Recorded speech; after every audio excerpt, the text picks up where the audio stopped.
Ba-da-da-da-ba.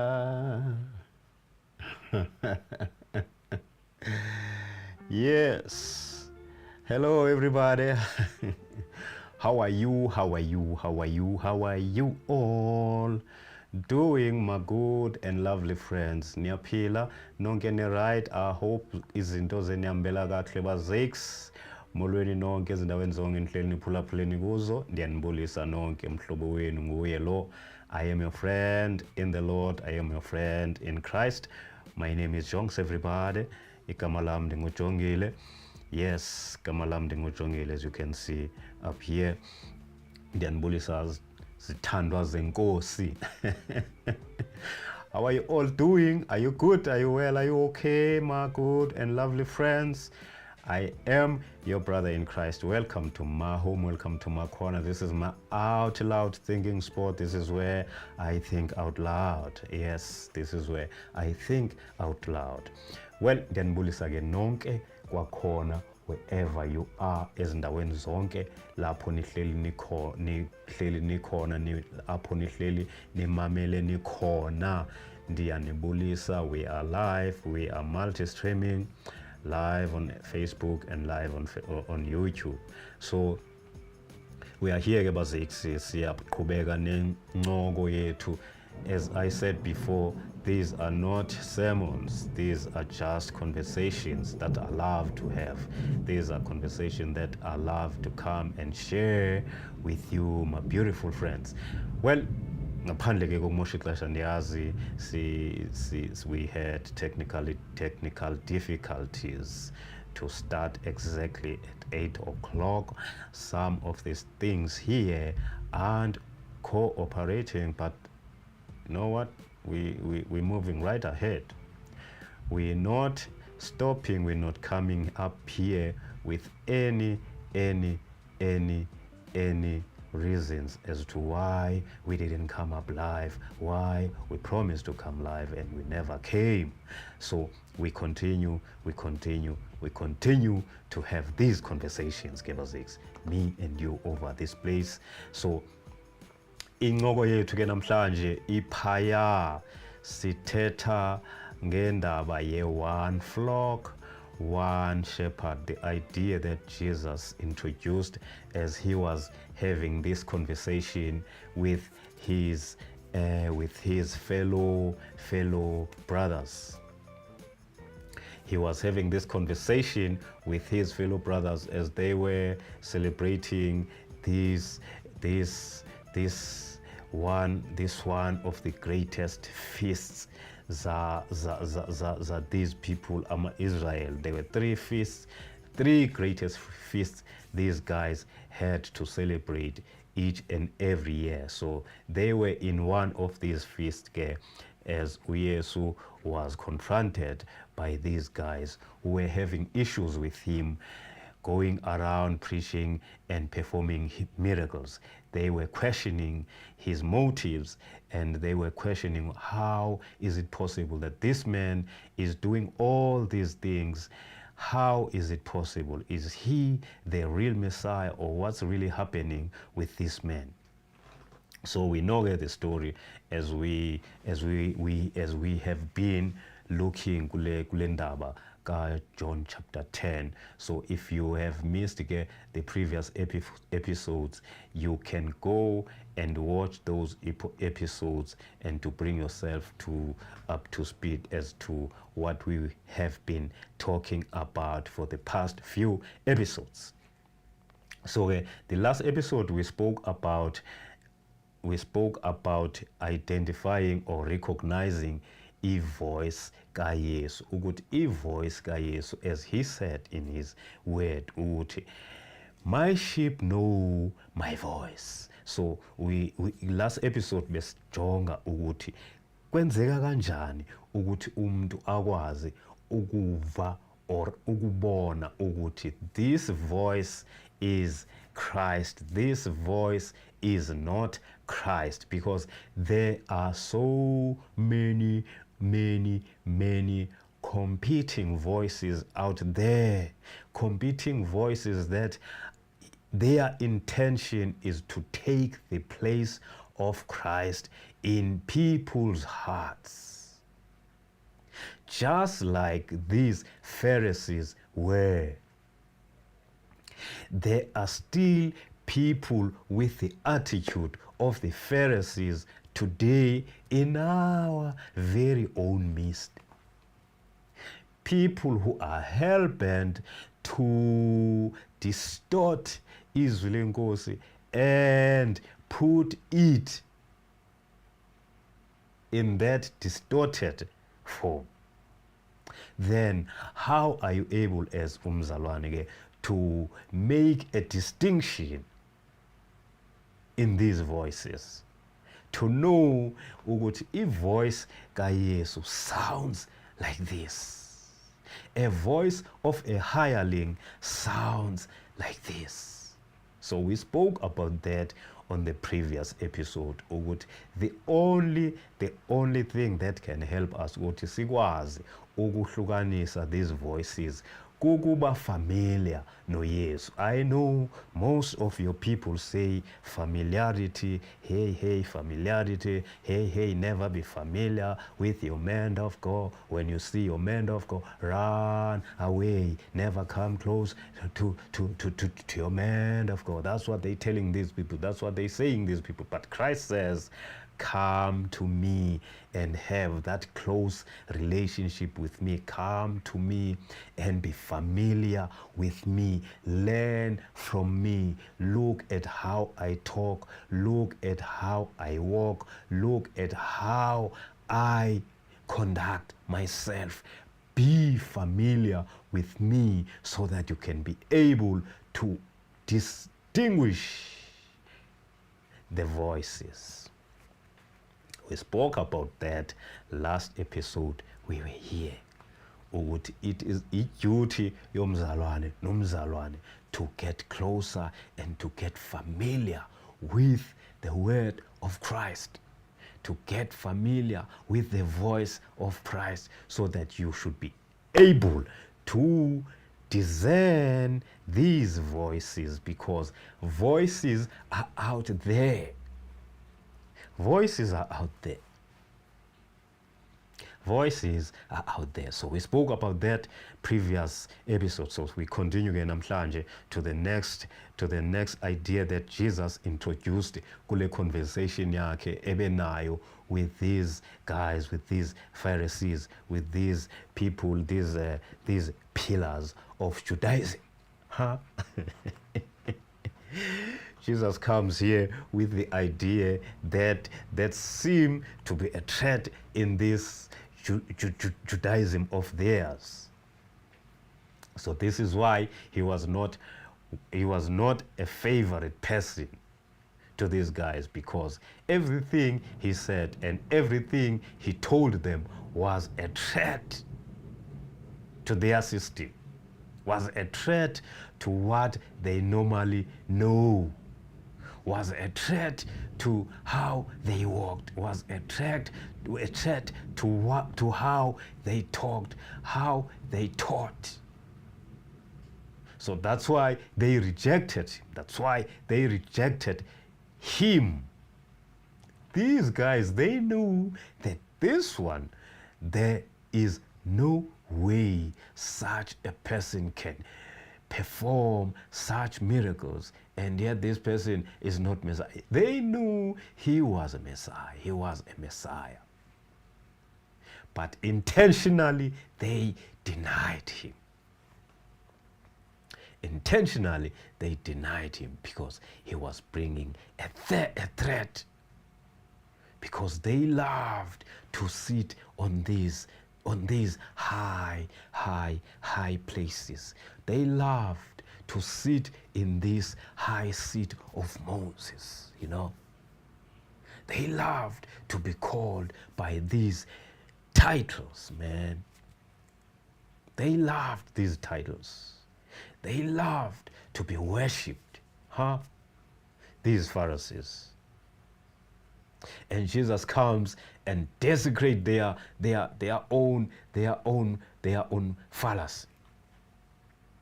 So let's go check Izulingos without wasting your time, Basics, because our time here is limited. So I don't want to keep anybody here so long. We need to be brief here because it's a Monday night. So let's go check Izulingos ke sizawufunda ke Basics kuncwadi ka John chapter 10. Sizawufunda from verse number 16. Sizawuqala ku number 16 namhlanje sibone ukuba uYesu uthini to these guys. How is he challenging these people? So let's read verse number 16. I have other sheep that are not of this sheep pen. I must bring them also. They too will listen to my voice, and there shall be one flock and one shepherd. There shall be one flock and one shepherd. I have other sheep. He says, I have other sheep that are not of this sheep pen. What's happening here? What's happening here? Oh my God.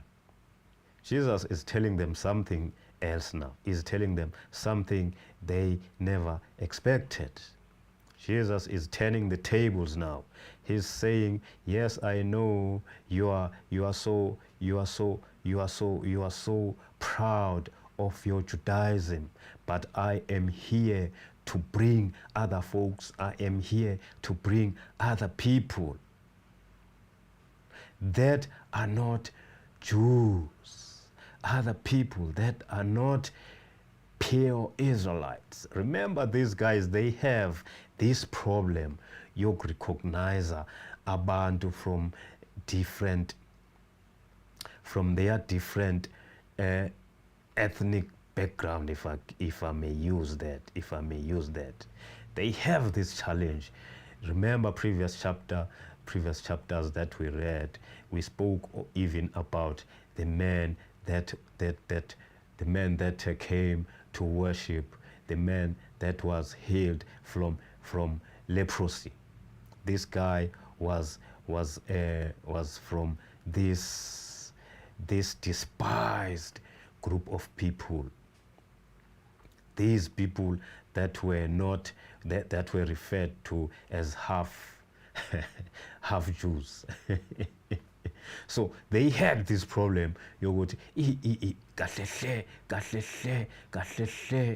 God only is for us, the Jewish people. God only is for us, the descendants of Abraham. They were claiming to be the descendants of Abraham, but they did not follow in the footsteps of Abraham. They claimed Moses. We are followers of Moses. But they were distorting each and every single law that Moses brought. And Jesus comes and says, I have other sheep. By the way, I have other sheep that doesn't belong to this sheep pen. You know, we spoke a lot about the sheep pen. We spoke a lot about the sheep. We spoke a lot about the shepherds.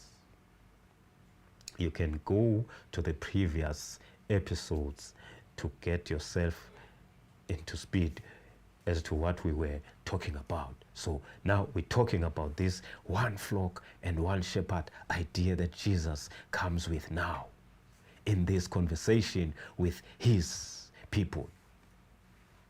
And they are having problems to accept this. They are having problems to they are having problems to receive this. He says, I have other sheep. You can deny all you like. This thing doesn't end with you. God has a plan, a broader plan. If you think this is about you, think again.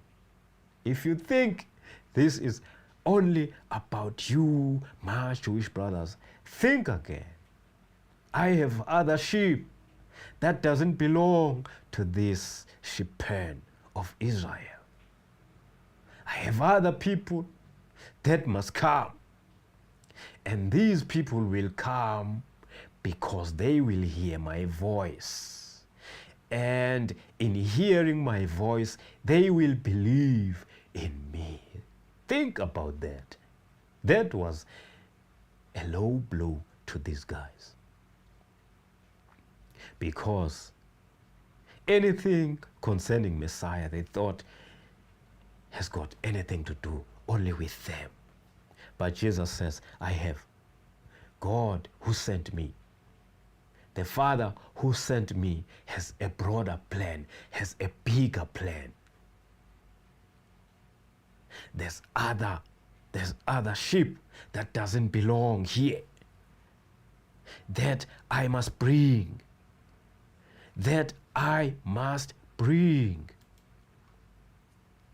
That I must bring over. So we are going again. The reason my Father loves me is that I lay down my life only to take it back up again. No one takes it from me, but I lay it down of my own accord. Yes.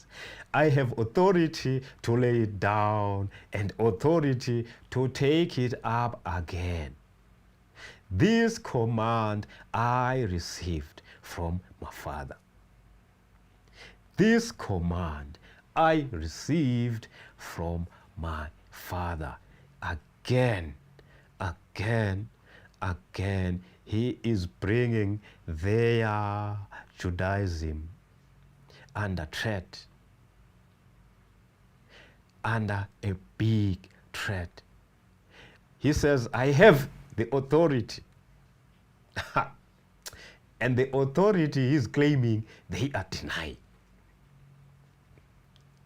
Who are you to think you have this authority? Go to the previous chapters of John, man. You will see this. You will see the story.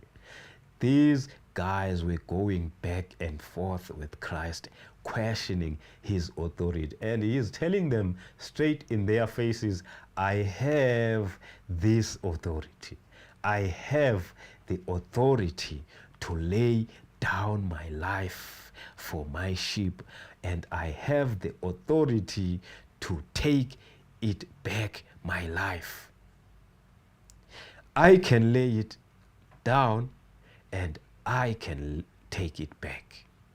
And I will lay it down and I will take it back again.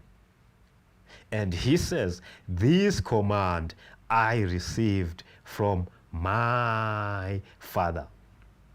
This command I received from my Father.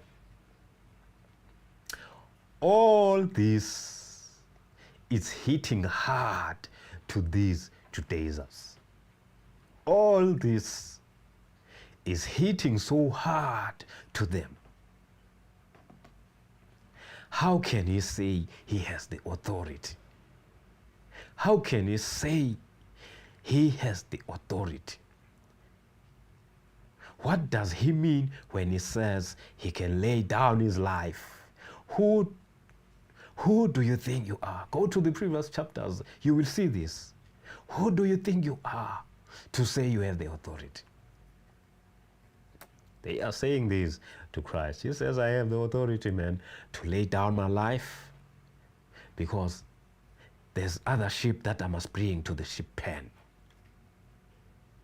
This is a new sheep pen now he's talking about. He's not only talking about the Judaism now. He's talking about the new messianic community that transcends ethnic boundaries.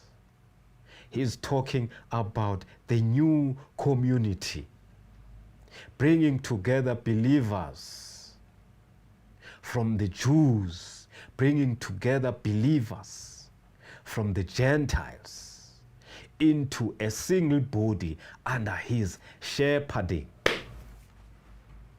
Under his shepherding. So,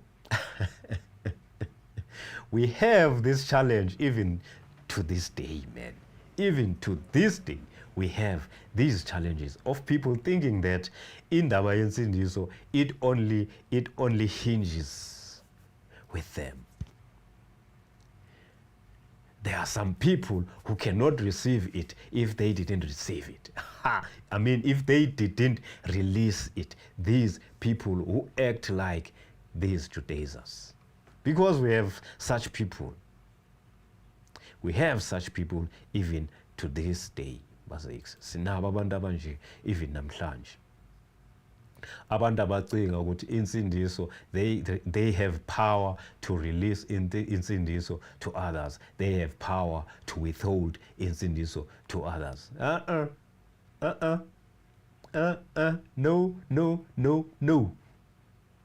No, no, no, no.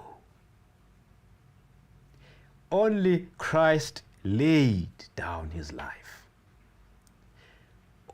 And only him makes insindiso available to each and every single believing soul. Me, I have no power to release, or I have no power to make people receive it, or to make people, to deny people access to insindiso. No, no, no. No ways. No ways, Vasix. No ways. No ways. It's only him. It's only Christ. It's only Christ that laid down his life for us. Laid down his life for our lives. Gave away his life to receive our lives in him. So he is talking about one flock, one shepherd. So we should be speaking from one voice. We should be speaking one united voice. Do we though? Do we speak in one united voice? Do we speak from one doctrine? Do we sing from the same hymn book, basics? Huh? Do we? Jesus here comes with the idea that his flock will be united. We need to be united. We need to be united in Christ. We need to speak from one single standpoint, which is Israelite. Which is Israelite. So, verse 6, this idea of one flock, one shepherd, in the book of John chapter 10, we can see ukuthi he received this command from the Father. That is why he says, my Father loves me. My Father loves me because I lay down my life so that I can take it back again. My Father loves me because I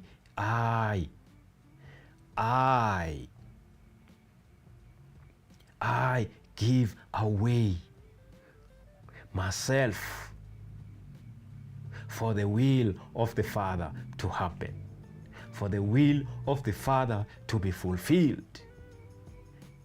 The Father loves me because I'm obedient to his command. That's why he's saying in in that last verse we read, in verse number, what verse is that? In verse number 18, he says there, this command I received from the Father. What command did he receive? The command to go on the cross, lay down his life on the cross for us. This is a good shepherd I'm talking about. This is the good shepherd Izwi Lenkosi is talking about. Always prepared, always ready to do the will of his Father, man. My good friends, my lovely people, until we meet next time, me and you over here. This is what I wanted to share with you. This is what I wanted to share with you, my beloved friends. Until we meet next time, me over here. Take good care of yourselves. Good night now, and bye.